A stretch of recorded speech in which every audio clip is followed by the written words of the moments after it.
লাখ কোটি টাকার এডিপি অনুমোদন, প্রকল্প বাস্তবায়ন ও জবাবদিহিতায় বাড়তি নজর অর্থমন্ত্রী। আগামী বাজেটকে উচ্চাভিলাষী বলল সেপেডে, ঋণ নির্ভর হওয়ায় বাস্তবায়ন নিয়ে শঙ্কা। কিছু কর্মকর্তার জন্য র্যাব ক্ষতিগ্রস্ত হয়েছে, জনবান্ধব বাহিনী হিসেবে পুনর্গঠন করা হবে স্বরাষ্ট্রমন্ত্রী। শহীদ জিয়ার শাহাদাত বার্ষিকে সপ্তাহব্যাপী কর্মসূচি বিএনপি।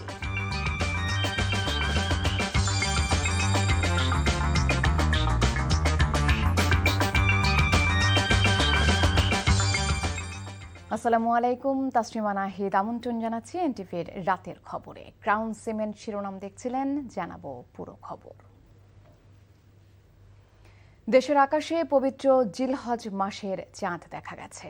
আগামী ২৮ মে সারা দেশে উদযাপন হবে পবিত্র ঈদুল আজহা।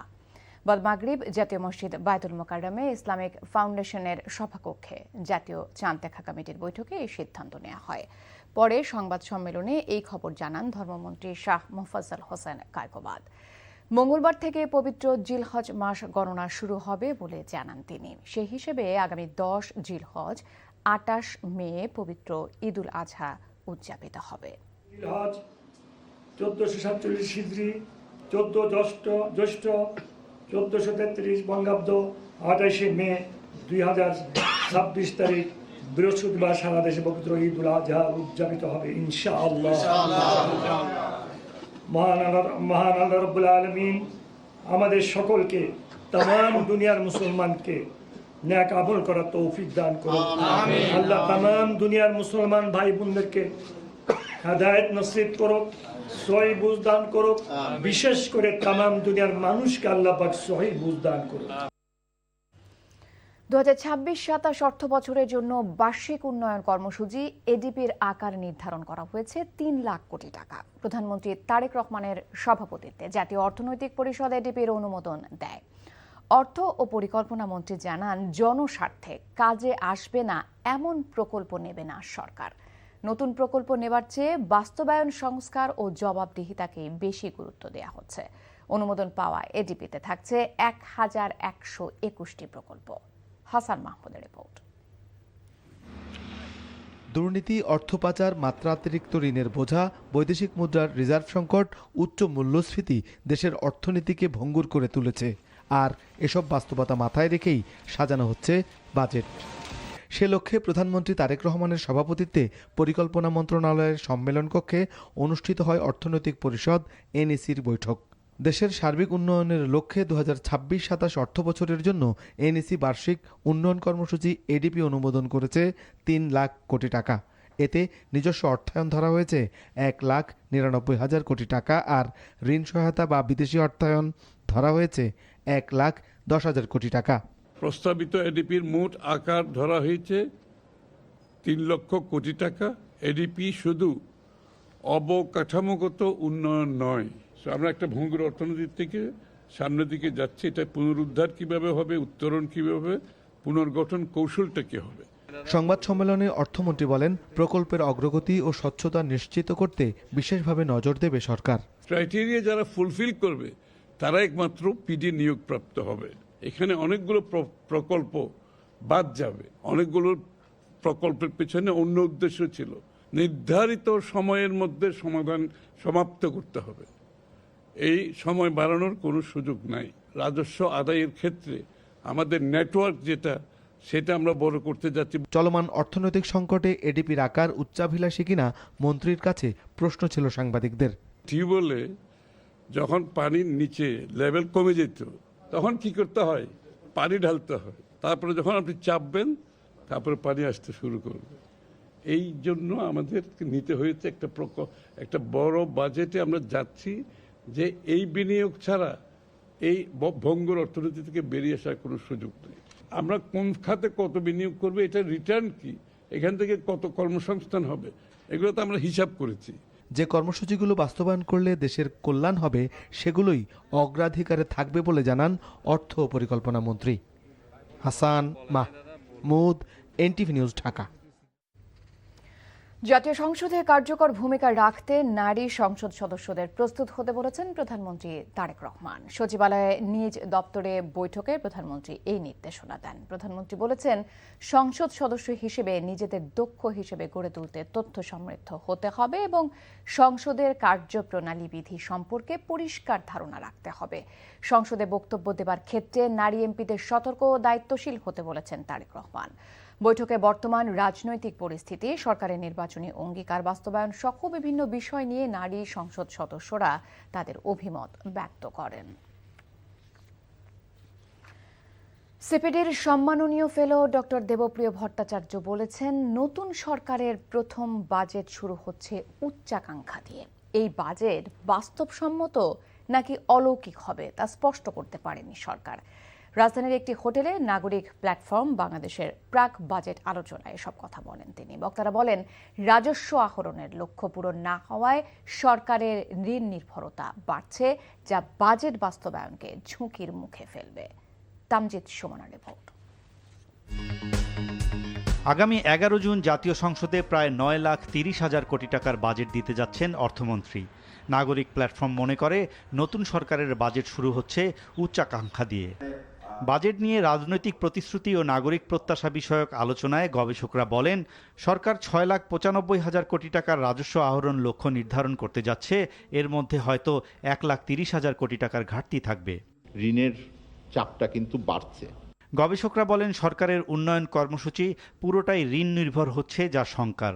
রাজস্ব আহরণে আতঙ্ক সৃষ্টি না করে ঋণধারীদের কর দানে উৎসাহিত করার তাগিদ দেন অর্থনীতি বিশ্লেষকরা। আমাদের স্টেট ওন এন্টারপ্রাইজগুলো 2,41,000 কোটি টাকা তাদের সুদ আসল সরকারের পাওনা তাদের কাছ থেকে। তাহলে এইসব জায়গাগুলোতে একটা বড় ধরনের সংস্কার করে তাদেরকে একটা নতুনভাবে চলার একটা ব্যবস্থা কিন্তু করতে হবে। আলোচকরা বলেন, মার্কিন যুক্তরাষ্ট্রকে বাণিজ্য সুবিধা দেওয়ার ক্ষেত্রে সরকারকে সতর্ক হতে হবে। নাগরিকের আয় ব্যয়ের উপর সক্ষমতা অনুযায়ী শুল্ক নির্ধারণের পরামর্শ তাদের। এটা না হলে যেটা হবে যে ইকোনমিকে মুভ করতে গেলে আমাদের ট্যাক্স পলিসিতে খরচ করার জন্য ট্যাক্স না করে ইকোনমিকে রক্ষা করার জন্য ট্যাক্স, এই পলিসিতে আমি যাওয়ার পক্ষে। এবারের বাজেট বাস্তবায়নে দুর্নীতি ও চাঁদাবাজি নির্মূলের উপর জোর দেন সরকার ও বিরোধী পক্ষের রাজনীতিকরা। কিন্তু এখানে দুর্নীতির প্রশ্নটা খুব বড়। আর কর ফাঁকি যাওয়ার জন্য সবচেয়ে ইনস্ট্রুমেন্টাল হলো যারা এই কর ভ্যাট আদায়ের সাথে জড়িত, তারাই ব্যবসায়ীদের ব্যক্তিদের বুদ্ধি দেয় কি করে কর ফাঁকি দেওয়া যাবে। আমার এলাকায় যদি আমি সাংসদ হই, আমার এলাকায় যারা চাঁদাবাজি করবেন, সে সরকারি দল হন বা ভাইয়ের দলই হন, আমি তাদের বিরুদ্ধে জিহাদ ঘোষণা করব। ক্রাইসিস ম্যানেজমেন্ট এবং স্টেবিলাইজেশন, এই দুইটাই এবারকার বাজেটের প্রথম এবং প্রধান টার্গেট। অর্থনীতিবিদ ডক্টর দেবপ্রিয় বলেন, এই বাজেটে মুদ্রাস্ফীতি কমবে কিনা বা অর্থনৈতিক স্থিতিশীলতা আনবে কিনা তা স্পষ্ট করেনি সরকার। আগের সরকারের বাজেটের উপরেই ওনারা দাঁড়িয়ে রইলেন। নতুন কিছু এই সংকটকে মোকাবেলা করার জন্য 3 থেকে 4 মাসে ওনারা কি পদক্ষেপ নিলেন তা কিন্তু স্বচ্ছভাবে আমাদের সামনে আনলেন না। এখনই বলতে পারি আমরা যে 20 থেকে 25% যে আয়ের প্রাক্কলন করা হয়েছে তা বাস্তবায়ন হবে না। এই 1 কি 2 বছরে ভিত্তিভূমিকে স্থিতায়ন করার জন্য ওনারা সেই কৌশল কিন্তু নিলেন না। এইটা একটা বড় দুর্যোগ হিসেবে থাকবে। যে লিগেসিটা আমরা ঘাড়ে নিয়েছি, যেটাকে আমাকে ক্যারি অন করতে হবে, কারণ সরকার তো এটা কন্টিনিউয়াস, এটা একটা continuity, what ever might be the government. আমরা রিভাইজ এডিবিতে যতটুকু রিঅ্যাড্রেস করা যায় সেটা আমরা করছি। বাজেট ব্যবস্থাপনায় অর্থায়ন নিয়ে প্রশ্ন তোলার পাশাপাশি সরকারি ব্যয়ে সংস্থাগুলোর দক্ষতার প্রশ্ন তোলেন আলোচকরা। Tamjid Sumon, NTV news, Dhaka. Rapid action battalion র্যাবকে আর রাজনৈতিক উদ্দেশ্যে ব্যবহার করা হবে না বলে জানিয়েছেন স্বরাষ্ট্রমন্ত্রী সালাউদ্দিন আহমেদ। বলেন, কিছু কর্মকর্তার জন্য প্রতিষ্ঠান হিসেবে র্যাব ক্ষতিগ্রস্ত হয়েছে। আগামী দিনে এলিট বাহিনীকে জনবান্ধব ও দায়িত্বশীল হিসেবে পুনর্গঠন করা হবে। বিস্তারিত নাহিদ প্রিন্সের রিপোর্টে। বিগত ফ্যাসিবাদী সরকারের সময় গুম, খুন ও বিচার বহির্ভূত হত্যাকাণ্ডের জন্য বারবার কাঠগড়ায় দাঁড়িয়েছে র্যাপিড অ্যাকশন ব্যাটালিয়ন র্যাব। বিতর্কিত কিছু কর্মকর্তার অতি উৎসাহ এবং রাজনৈতিক প্রশ্রয়ের কারণে মার্কিন নিষেধাজ্ঞায় পড়তে হয় পুরো বাহিনীকে। আন্তর্জাতিক অঙ্গনে ক্ষুণ্ণ হয় দেশের ভাবমূর্তি। র্যাবের 22তম প্রতিষ্ঠাবার্ষিকীতে এসে কালো অধ্যায়ের কথা মনে করিয়ে দিলেন স্বরাষ্ট্রমন্ত্রী সালাউদ্দিন আহমেদ। বলেন, গুটি কয়েক কর্মকর্তার দায় র্যাব নেবে না। আইসিটি কোডের একটা আইন আছে, সেই আইনটা সবচেয়ে শক্ত হয়। গুম কমিশন যে কমিশন করা হয়েছিল সেখানে কোনো পিউনিটিভ মেজার্স নির্দিষ্ট ছিল না। আইসিটি আইনের মধ্যে যদি আমরা সেই অ্যামেন্ডমেন্টগুলো নিয়ে আসতে পারতাম, এখনো যেটা আমরা চেষ্টা করছি, তাইলে গুমের সব ধরনের গুমের বিচার ওখানে হবে। কেউ গুম হয়েছে ফেরত আসে নাই, কেউ গুম হয়েছে ফেরত এসছে, কেউ গুমের হুমকি পেয়েছে, কেউ গুমের শিকার হয়েছে, বিভিন্ন রকমের ডেফিনিশন ওখানে আসতে পারত। মন্ত্রী জানান বাহিনীটির আমূল সংস্কার, জবাবদিহিতা নিশ্চিত সহ নাম পরিবর্তনের বিষয়টিও সরকার বিবেচনায় রেখেছে। এখন আমরা সেটা আইন করব আলাদা এলিট ফোর্সের জন্য, সেখানে অথরিটি দেওয়া থাকবে, তাদের রেসপন্সিবিলিটি ফিক্স করা থাকবে এবং সেই ক্ষেত্রে তাদের জবাবদিহিতা, অ্যাকাউন্টেবিলিটি এবং ট্রান্সপারেন্সিটাও নিশ্চিত হবে। সেই হিসাবে আইনটা আসবে। এখনো ডিটেইল বলার সময় আসে। একটা বাহিনী রেজ হয়েছে, তার জন্য সুনির্দিষ্ট আইন থাকতে হবে এবং তাদের দায়িত্ব বন্টন করা থাকবে, সেখানে স্বচ্ছতা থাকবে এবং জবাবদিহিতা থাকবে। সেই হিসাবেই অন্যান্য বাহিনী যেভাবে আছে ওভাবে থাকবে, কিন্তু এই আইনটা সেভাবে নয়, এটা ডিফেক্টিভ ছিল, এখনো তাই আছে। তা আমরা এখন সংশোধন করব। সংস্কারের পর র্যাব তার শুরুর দিকের ইমেজ ফিরে পাবে বলেও আশাবাদ জানান বাহিনীর অভিভাবক স্বরাষ্ট্রমন্ত্রী Salahuddin Ahmed. Nahid Prince, NTV news, Dhaka. দেশের মহাকাশ স্যাটেলাইট খাত এখন লাভজনক, এই তথ্য জানিয়েছেন ডাক ও টেলিযোগাযোগ মন্ত্রী ফকির মাহবুব আনাম। তিনি বলেন, স্যাটেলাইট সেবা থেকে এখন পর্যন্ত সরকারের মুনাফা হয়েছে ৩৮ কোটি ৩৫ লাখ টাকা।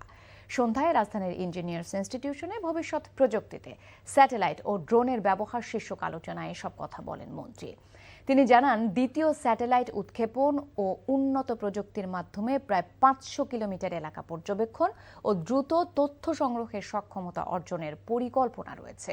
মন্ত্রী আরও বলেন, কালবৈশাখী ঝড়ের সময় সমুদ্র ও নদী পথে দুর্ঘটনা থেকে জেলেদের সুরক্ষা দিতে স্যাটেলাইটের মাধ্যমে দ্রুত দুর্যোগের তথ্য পৌঁছে দিতে কাজ করছে সরকার। 2 দিন পর পর ট্যুর,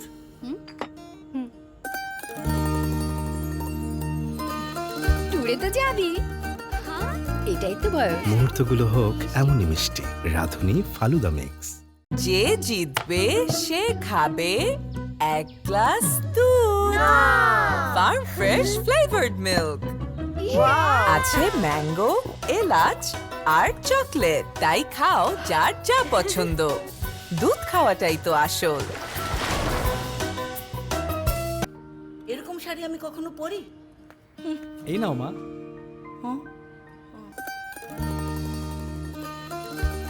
তাতে কি, এখন থেকে পরবো। মুহূর্তগুলো হোক এমনই মিষ্টি। রাধুনী ক্ষীর ও ফিরনি মিক্স। ও টিভি কিনছে, ঘটনা কি? তোমরাও পারবে মাত্র ২৪৯৯ টাকায়। আজই নিন রবি ওয়াইফাই আর কুইজ খেলে প্রতি সপ্তাহে জিতেন টিভি।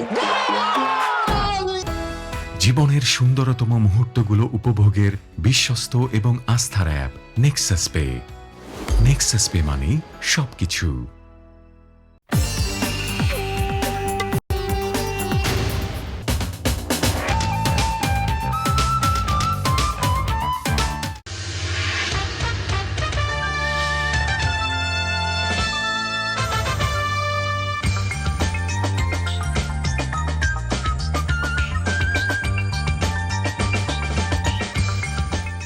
দেখছেন রাতের খবর। সংঘাতবিহীন স্থানীয় সরকার নির্বাচন আয়োজন করতে চায় নির্বাচন কমিশন। সেই লক্ষ্যে রাজনৈতিক দলগুলোর সহযোগিতা চাইলেন প্রধান নির্বাচন কমিশনার এএমএম নাসিরউদ্দিন আহমেদ। তিনি বলেন, দলগুলোর সহায়তা ছাড়া শান্তিপূর্ণ নির্বাচন আয়োজন সম্ভব নয়। নির্বাচন কমিশন সচিবালয়ে RFEDর নতুন কমিটির দায়িত্ব গ্রহণ ও বিদায়ী কমিটির সংবর্ধনা অনুষ্ঠানে এসব কথা বলেন সিসি। তিনি বলেন, ত্রয়োদশ জাতীয় সংসদ নির্বাচন আয়োজনে অন্তর্বর্তী সরকারের কোনো চাপ বা হস্তক্ষেপ ছিল না। আসন্ন উপজেলা ও সিটি কর্পোরেশন নির্বাচন যেন অবাধ ও সুষ্ঠু হয় সে ব্যাপারে কাজ চলছে বলেও জানান CC.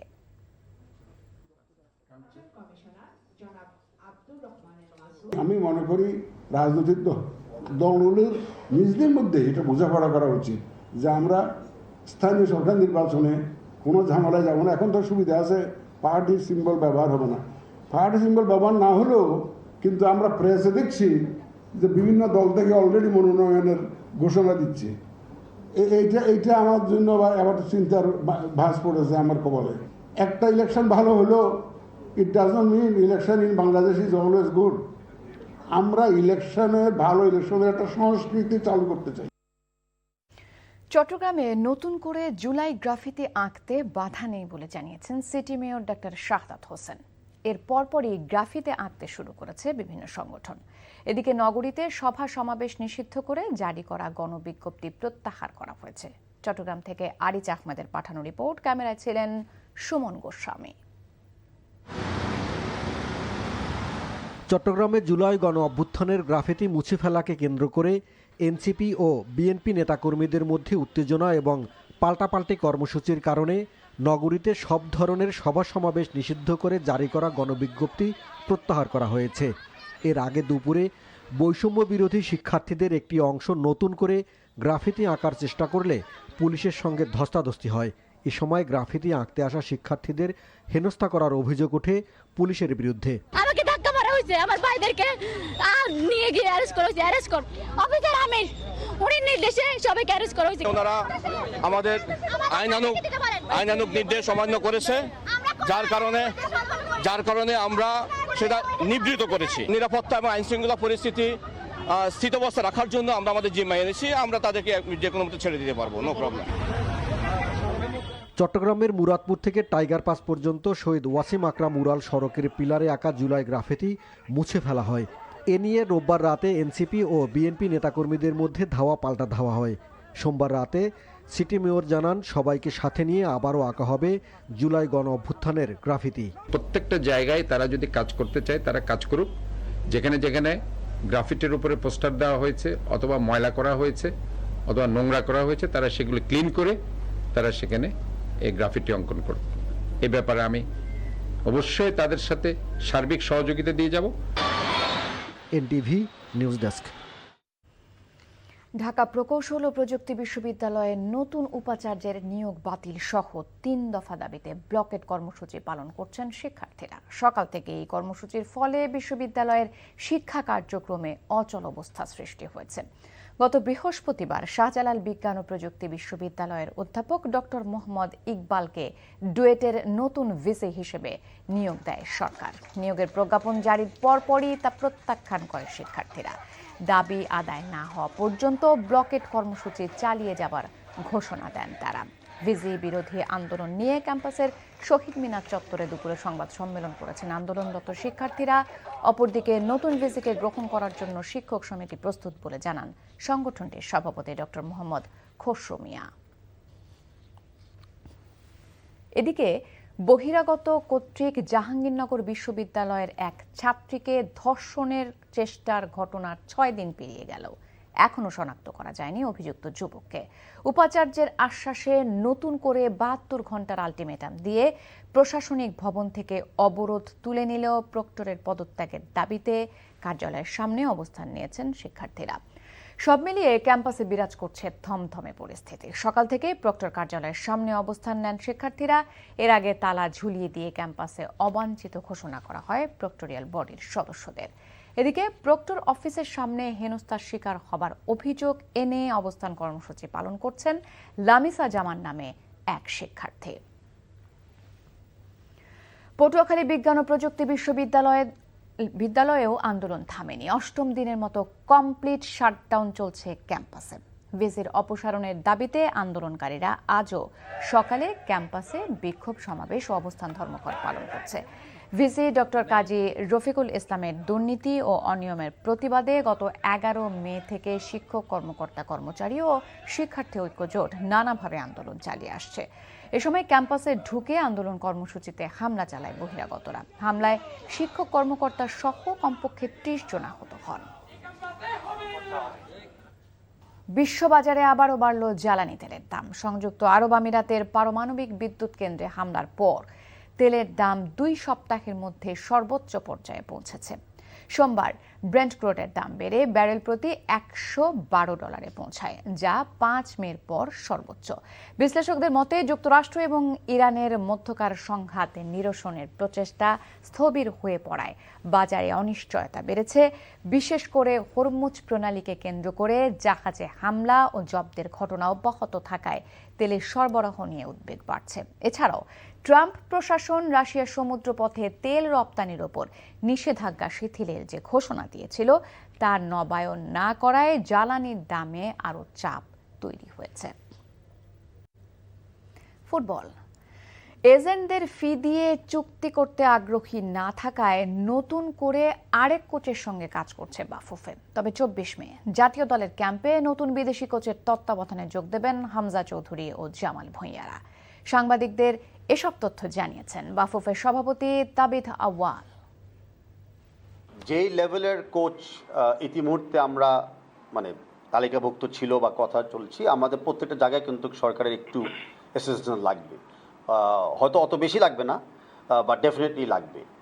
Weather it be straight salary একটা কোচের জন্য, অথবা ওই কোচিং স্টাইলে ম্যাচ করার জন্য যে ধরনের রানিং আমাদের এক্সপেন্সেস থাকবে বা বেড়ে যাবে, সেটার জন্য আমাদের অফকোর্স স্পোর্টস মিনিস্ট্রির একটা হেল্প আমাদের চলমানভাবে লাগবে। দর্শক, এই ছিল রাতের খবরে। এই খবরের ভিডিও সহ আপডেট জানতে ভিজিট করুন এনটিভি অনলাইন www.ntvpt.com। এছাড়াও এনটিভির জনপ্রিয় সব অনুষ্ঠান ও খবরের আপডেট জানতে ভিজিট করুন আমাদের ইউটিউব ও ভেরিফাইড ফেসবুক পেজে। রাত 1টায় মধ্যরাতের খবর দেখার আমন্ত্রণ রইল। ধন্যবাদ সবাইকে।